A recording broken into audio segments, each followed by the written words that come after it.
Friends, welcome back. तो friends, अभी का न्यूज है आर्यन खान ड्रग केस। मैं जेल जाने से नहीं डरता, Sameer Wankhede NCB versus NCP press conference. देखते हैं भाई ये क्या है, किसने बोल दिया मैं जेल जाने से नहीं डरता। भैया तो वीडियो शुरू करने से पहले अगर आप चैनल पर नए हो और आपने अभी तक सब्सक्राइब नहीं किया तो जल्दी से पहले सब्सक्राइब के बटन और बेल आइकन को क्लिक कर लो ताकि आपको हमारे सारे न्यू वीडियोस के नोटिफिकेशन मिल जाए जैसे हम अपलोड करें। अगर आपको वीडियो पसंद आता है प्लीज लाइक एंड शेयर। चलिए शुरू करते हैं। अब इसमें यह है कि जो बहुत ही अमीर इंसान है वो कह सकता है कि जेल जाने से मैं डरता नहीं। क्यों? क्योंकि जब आप जेल में जाते हैं और आपके बहुत पैसा होता है, जुगाड़ होता है, तो आप किसी ना किसी को रख लेते हैं जेल में जो आपको प्रोटेक्ट करता है, जो आपको सारी सुविधाएं देता है। तो बहुत सिस्टम जिसमें आपको काम नहीं करना पड़ता। अगर आप काम ना करें तो सीधा पैसा डिपॉजिट कर सकते हैं। तो मतलब बहुत तरीके होते हैं अमीर लोगों के लिए लाइफ आराम से। कितने जिंदगी में आपने सुना होगा, देखा होगा कि कैसे कुछ जो हैं क्रिमिनल्स कैसे ऐश की लाइफ जीते हैं। मूवीज में भी प्रिजन्स में बस पैसे जिसके पास है वो काफी कुछ कर सकता है। वो पता नहीं लीगली करता नहीं करता तो देखना पड़ेगा, मगर अभी तक तो हमने ये देखा है कि जिसका पैसा है वो आराम से जी सकता है। चलो देखते हैं कौन बोला ये और क्या है न्यूज। तो शुरू करते हैं। Rating and 100 times I will reiterate it again. क्या? I have never been to Dubai. Whatever time is stating that. Secondly, there are mechanisms to check where a person is. So this is completely false. And I have never been to Dubai with my sister. What he is mentioning during the date and time. So it is false and I completely condemn it.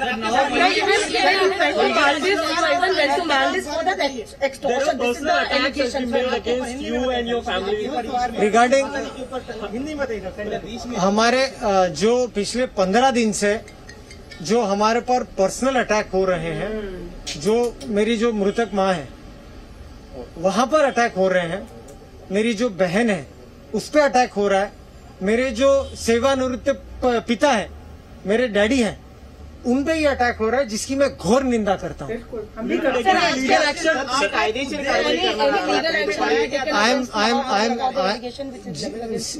I am a central government employee, so I have to take due permissions from my seniors, and after that I will take a legal course. मैं उस बारे में investigation के बारे में कुछ नहीं कहूँगा। सर, आपको देश से यहाँ पर लाया गया था ताकि आप टारगेट कर सके, बॉलीवुड को टारगेट कर सके, महाराष्ट्र को बदनाम कर सके, उस बारे में बताइए। हाँ, आपने काफी वैलिड सवाल पूछा। उसके लिए हमने एक प्रेस रिलीज भी हमारे सीनियर्स ने इशू की है। मैंने एनसीबी में आने के लिए अप्लाई 2019 में किया था, जबकि केस हमारे पास नहीं था। मेरा केस जो एनसीबी में आने का था उसके पहले 1 साल पहले से चल रहा था। सो ये जो कनेक्शन भी लगा कम्प्लीटली, इसकी मैं घोर निंदा करता हूँ और उसका आपको प्रेस रिलीज भी दिया गया।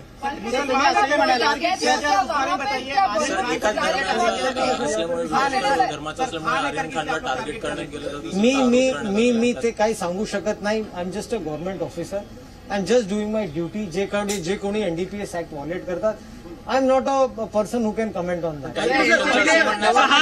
जब आप मालदीव गए तब वहाँ पे कुछ बॉलीवुड के सितारे भी मौजूद थे। कोई भी मेरे के लिए गए इस तरह की भाषा, ये बहुत ही घिनौनी शब्द इस्तेमाल किए गए थे।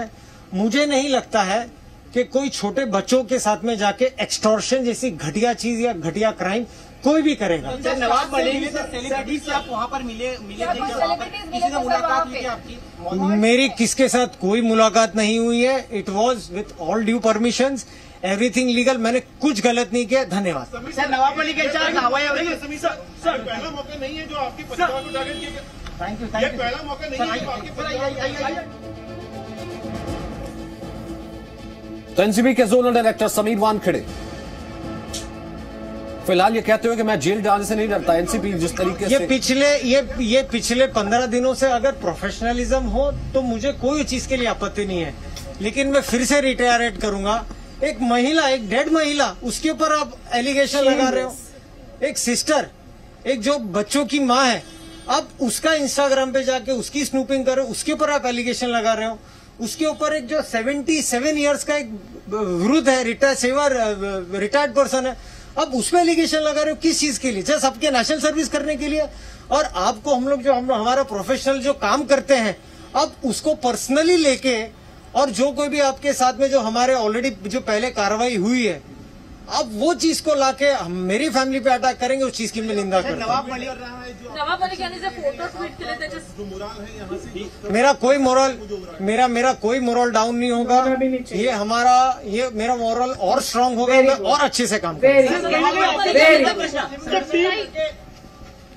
तो Sameer Wankhede zonal director NCP के नवाब मलिक के खासतौर से आरोपों को जवाब देते हुए कि मेरे ऊपर पर्सनल अटैक किया जा रहा है। और बाकायदा जब ये कहा गया था, एनसीपी ने आरोप लगाया था कि वो मालदीव्स गए थे एक्सटॉर्शन करने के लिए, लेकिन समीर वानखेड़े का सीधे तौर पर ये कहना है कि अगर देश की सेवा करने के लिए मुझे जेल भी जाना पड़े और ड्रग्स को खत्म करने के लिए मुझे जेल भी जाना पड़े तो मैं उसके लिए भी तैयार हूं। मैं सिर्फ अपना काम कर रहा हूं, जॉब कर रहा हूं। मैं ये जो दुबई की बात कर रहे हैं, मैं इसका घोर निंदा करता हूं। ये झूठी इंफॉर्मेशन है।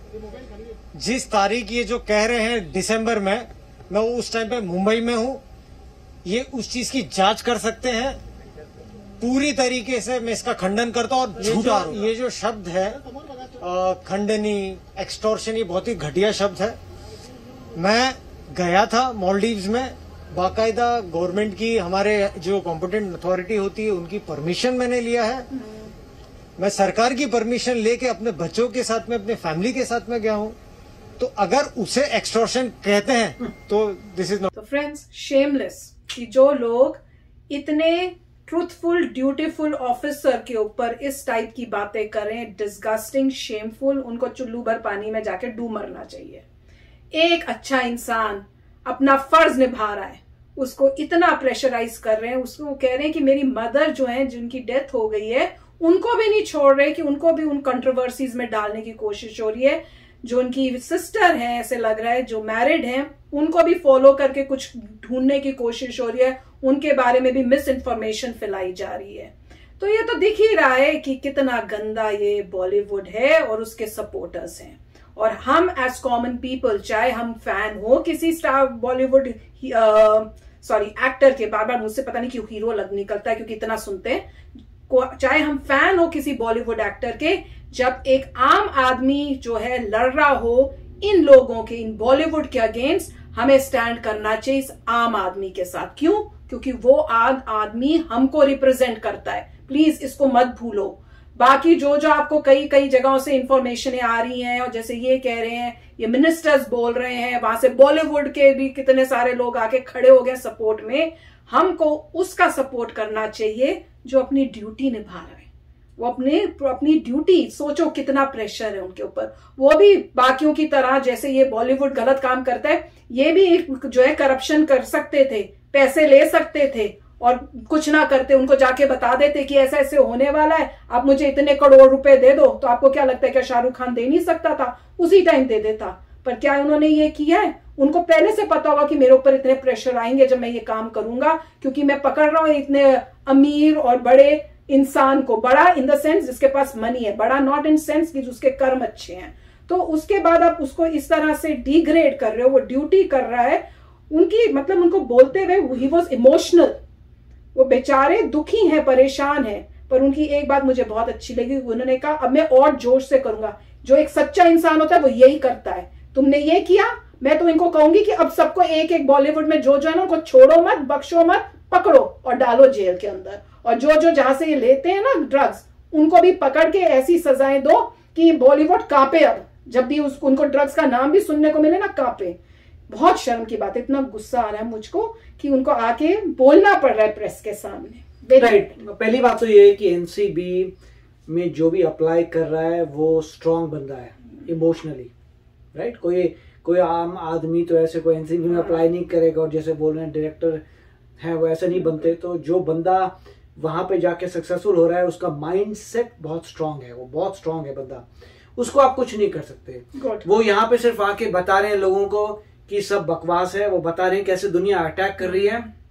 और पॉइंट वो ये है कि आर्यन खान को बेल नहीं मिली, राइट। नेट रिजल्ट ये बेल नहीं मिली, तो जो करना और कर सकते हैं वो लोग, बेल नहीं मिलेगी, वो अपना जस्टिस सिस्टम देखेगा कि क्या सही है क्या नहीं है। तभी कहते हैं कि जस्टिस सिस्टम के ऊपर पट्टी बंधी आंख पे, फैक्ट्स देख रहे हैं और डिसीजन हो रहे हैं। हाँ, कुछ लोग मैनिपुलेट करते हैं पैसा खिला के, समाओ इस बार सेंट्रल गवर्नमेंट है, स्टेट गवर्नमेंट नहीं है। तो स्टेट में तो ठीक है आप कर सकते हैं, मगर सेंट्रल गवर्नमेंट ने कैसे इन्फ्लुएंस करेंगे आप नहीं कर पा रहे हैं। तो बहुत ही अच्छा लग रहा है और उसमें कोई घबराने वाली बात ही नहीं, क्योंकि एनसीबी के जो डायरेक्टर हैं उनका माइंडसेट ही ऐसा होगा स्ट्रांग कि उनको कोई कुछ नहीं कर सकता, और गवर्नमेंट उनके पीछे है तो साथ है मतलब। और जो है मुझे लग रहा है कि उन्होंने ये सब बोला है लोगों को शांत करने के लिए, बताने के लिए कि भैया सुनो मत, ये सब जो है फॉल्स है। वो यहाँ पे आके क्यों बोल रहे थे, बताने के लिए कि सब गलत है, सब गलत है, सब बकवास है, और जो भी है तुम उनसे पूछो कि क्या बकवास कर रहे हैं। वो तो अपना काम करते रहेंगे वरना यहाँ तक पहुंचने नहीं। वो तो वो वही बंदा है जो बहुत डिटरमिन्ड है, स्ट्रॉन्ग कैरेक्टर है, उस बंदे को डिटर नहीं कर सकते। तो देखते हैं अभी क्या होता है। मेरे ख्याल से अब जैसे से समय बीत रहा है उनको तकलीफ हो रही है और वो हर तरीके से उनको अब ये है कि हमारा पैसा काम नहीं आ रहा अभी। अब उनको तकलीफ हो रही है और हर तरीके से कोशिश कर रहे हैं कि किसी तरीके से कुछ कर पाए। हाँ, वो प्रेशर करके कुछ करके। राइट। तो ये मोदी जी ने बहुत अच्छा कार्य किया इन द सेंस कि सेंट्रल गवर्नमेंट तो मोदी जी की है, तो उन्होंने दिखा दिया है कि भैया सच्चाई से ही कार्य होता है। Very good. आई होप सच्चाई अभी तक तो सच्चाई से हुआ है। हाँ, आई होप सच्चाई की जीत हो जाए, बहुत होप है। अच्छे इंसान को इस तरह से नीचा खींचने का जो कोशिश हो रही है ना, देख के बहुत दुख होता है। तो चलो फ्रेंड्स, चलते हैं, मिलेंगे नेक्स्ट वीडियो में बहुत ही जल्द। Till then take care and bye bye. तो अगर आप मेरे इस चैनल पे नए हो तो जल्दी से सब्सक्राइब के बटन को हिट करो और बेल आइकन को क्लिक करो, ताकि आपको मेरा जब नया वीडियो मैं लगाऊं आपको उसके बारे में जल्दी से पता चल जाए।